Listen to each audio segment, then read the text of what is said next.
My guess is that it was somewhere over 50 years.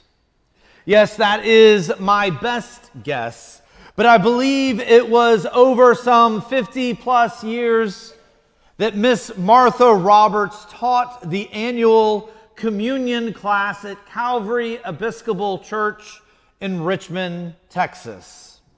This Sunday school class was set up to help children learn about the Holy Eucharist, and it was more than just a tradition.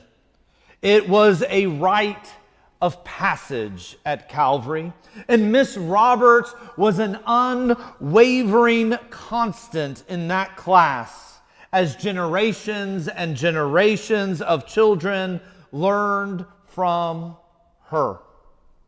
Now, I first met Miss Roberts when I was in first grade. And it was my turn to take the class. And as the youngest in my family, it felt like an eternity of waiting and waiting to finally be in her class. Now today, I don't remember much about the teachings and what we specifically learned. I don't remember much about the crafts that were made or the games that were played. But I do remember Miss Roberts. I remember Miss Roberts. I remember how she made each of us feel, the way she shined the light and love of Christ out into the world and into our hearts. I remember her passion and her desire for every child who entered those doors to feel and know that they were an essential part of the church. She taught us that the church is the people. So even at 6 or 7 years old, we knew that we were the church. Miss Roberts went on to show that same love and compassion as we moved from elementary school into those awkward years of middle school, and then through high school graduation, and then beyond. I remember Miss Roberts. And I remember that as children in her Sunday school class, I do remember one game because we would play church, each taking our turns as lectors and Eucharistic ministers, even donning costumes as we became the priests celebrating the Eucharist. Now, according to my parents, when I left that class, I just kept playing church. Sure, I played the other games that 6 or 7-year-olds tended to play, but with my parents as my first congregation, I played church sermon and all to be a fly on the wall. Indeed, Miss Roberts helped to plant the first of many seeds that eventually led to my ordination. Then in March 2013, as a priest in God's one holy Catholic and Apostolic Church, I had the privilege of celebrating her life in the light of Christ's resurrection, when I was invited by her family to return to Calvary and to officiate her burial service. Yes, I remember Martha Roberts, a saint of God that you will not find in any history books, but one who touched countless lives at Calvary Episcopal Church. Our reading from 2 Timothy states, I am reminded of your sincere faith, a faith that lived first in your grandmother Lois and your mother Eunice, and now I am sure lives in you. For this reason, I remind you to rekindle the gift of God that is within you through the laying on of my hands. For God did not give us a spirit of cowardice, but rather a spirit of power and of love and of self-discipline. In our epistle today, we get a glimpse into this relationship between the author and the recipient, a sort of spiritual father to a spiritual son. This letter that is credited to Paul, and we don't need to get into the academic debate on who really wrote it or didn't write it, but presumably written as if from Paul, thanks God for Timothy, the recipient. And he remembers him in prayer and recalls the deep connection felt when they last bid farewell.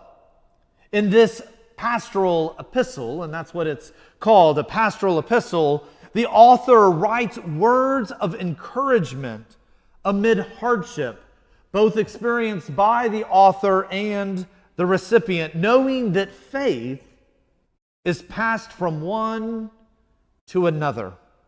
And that cycle repeats from generation to generation.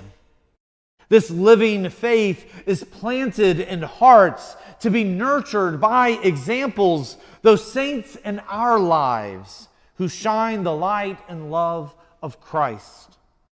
All that is to say, Timothy's ministry is not an accident. It is the fruit of faithful people who came before him, and now the author writes to encourage him, to help him grow this movement. This movement that we today know as the church, but at that time was simply known as the way. Words of encouragement to help him grow the church to do more and to be more. When I think about the adults who showed me the love of Christ as a child, Miss Roberts is at the forefront of my mind. And I have to wonder. I wonder who are the people who shine the light and love of Christ in your life, either when you were a child or even still today as an adult. Who first helped you to feel at home in the church?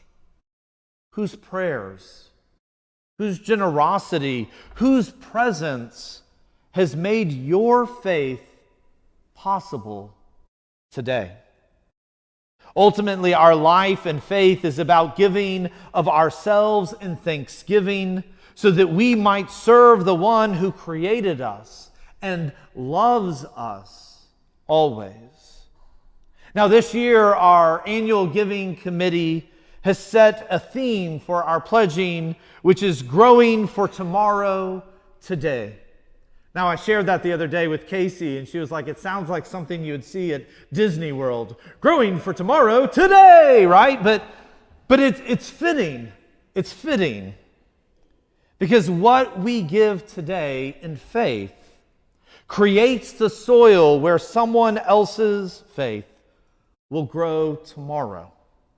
By now, many of you have heard me share my 4 principles of stewardship that guide my own giving each year.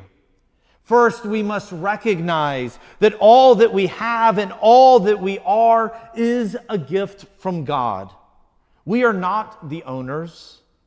We are the stewards, the caretakers of what God has given us. Second, we are all equipped and called to give. Giving to further the mission and ministry of the church is a privilege as God's beloved children. Third, every gift given in faith matters. No gift given faithfully is greater than another. A widow's mite and an immense treasure are equally precious in God's economy. Your participation in the life of St. James matters. And finally, giving is a spiritual act. It's not just about keeping the doors open, but it is also a challenge to open the doors wider. It is not only about keeping the lights on, but it is also calling us to shine the light of Christ even brighter. This is why our pledging and our offerings, our gifts, they are not just simply fundraising as we would talk about in a secular sense. They are our prayers of thanksgiving. They are our response of gratitude for all that God has given us. And I want, with that in mind, to share a story. Recently, after a day school Friday Eucharist, a mom came to me with a handful of welcome and prayer cards that her daughter had so artfully doodled upon during the service.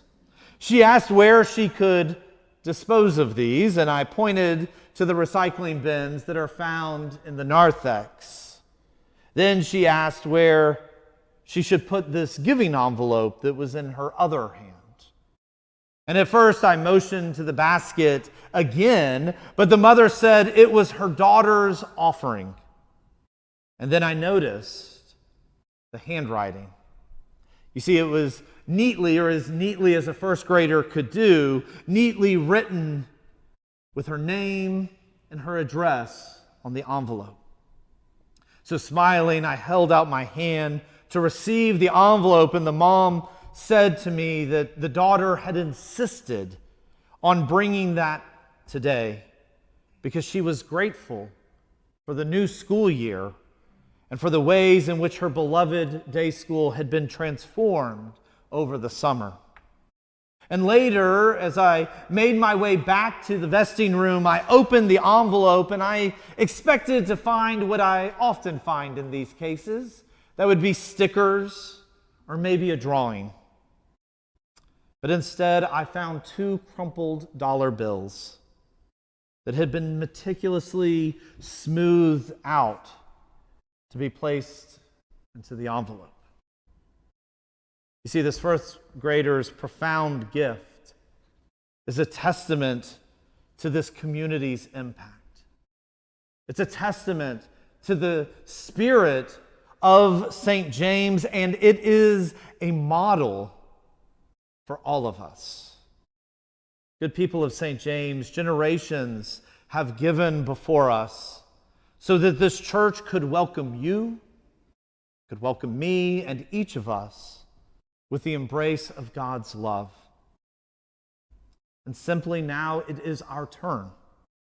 This week, when your pledge packet arrives, I invite you to remember the Miss Roberts in your life, the peoples whose prayers and generosity nurtured your faith, and to prayerfully consider how you can plant the seeds for the next generation. After all, together, we are growing for tomorrow, today. Amen.